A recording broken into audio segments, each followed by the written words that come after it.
Bienvenue dans ce nouvel épisode des Aventuriers de la Pensée.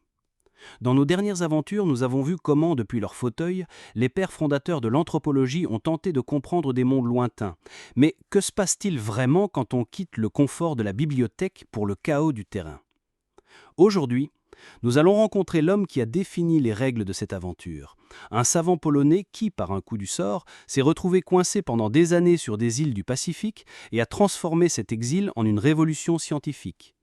Cet homme, c'est Bronisław Malinowski. Mais son histoire n'est pas seulement celle d'un héros, c'est aussi celle d'un homme fragile en lutte avec ses propres démons.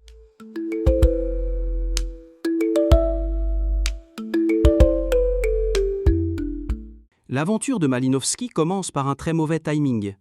En 1914, il débarque en Nouvelle-Guinée. La Première Guerre mondiale éclate. Comme sujet de l'Empire austro-hongrois, il est désormais considéré comme ennemi étranger par les Britanniques.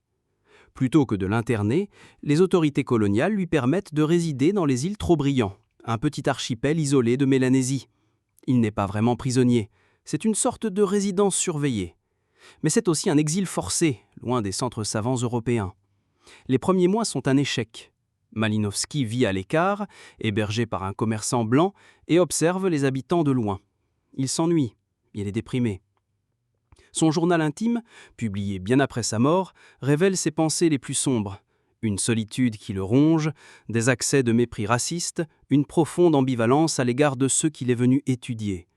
Son enquête est au point mort. Puis, un jour, il prend une décision qui va tout changer.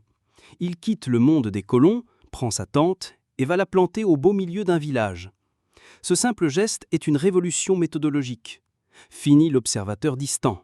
Il va vivre avec les Trobriandais.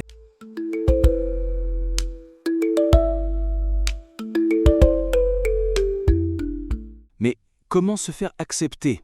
Ce n'est pas magique. C'est un travail lent, fragile, jamais assuré. D'abord, il se rend vulnérable. En s'installant au cœur du village, il devient une présence constante, une curiosité. Les gens s'habituent à lui. Ensuite, il apprend la langue. Plus besoin de traducteur. C'est une marque de respect immense qui lui ouvre la porte du monde mental des Trobriandais. Il peut comprendre les blagues, les mythes, les prières magiques. Il participe, autant qu'il le peut, à la vie sociale. Il distribue du tabac, échange des services, se laisse enseigner. Son statut est étrange, un peu comme un enfant, car il doit tout apprendre, un peu comme un adulte puissant, car il reste un blanc, avec des ressources. Cette position ambiguë lui donne un accès unique. Mais l'acceptation n'est jamais totale. Il reste jusqu'à la fin un étranger. Ses carnets sont pleins de frustrations, de gaffes culturelles, de moments de rejet. L'aventure du terrain n'est pas une romance, mais une lutte permanente.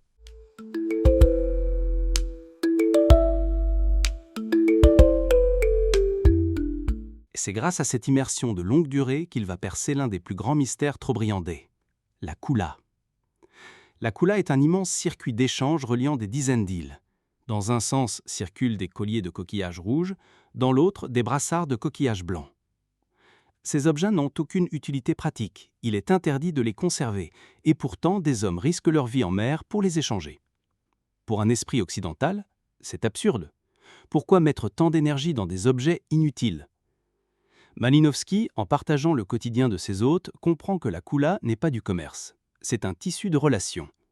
Ces objets, précieux parce qu'ils circulent, sont des catalyseurs d'alliances, de prestige, d'amitié lointaine.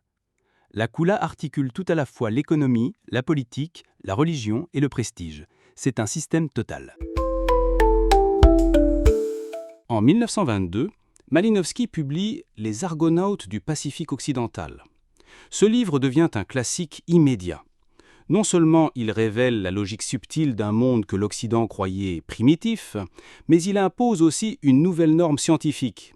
L'anthropologue doit désormais vivre sur le terrain, apprendre la langue, observer par participation. Mais l'histoire ne s'arrête pas là. La publication posthume de son journal d'ethnographe en 1967 choque le monde académique. Derrière le héros de l'observation participante, on découvre un homme vulnérable, parfois amer, souvent contradictoire. Son œuvre est à la fois un triomphe méthodologique et une leçon d'humilité. Étudier l'autre, c'est aussi se confronter à ses propres limites. L'héritage de Malinowski est donc double. Il a donné à l'anthropologie son outil central, l'observation participante, et il nous rappelle, malgré lui, que le regard scientifique est toujours traversé par des passions, des biais, des émotions. Dans notre prochain épisode, nous quitterons les plages du Pacifique pour retourner en Europe, dans le silence d'une bibliothèque parisienne. Nous y retrouverons un homme, Marcel Mauss, qui va transformer les récits de Malinowski en une théorie générale des échanges, la magie du don. D'ici là, pensez à ces moments où vous vous êtes senti étranger. Et surtout, restez curieux.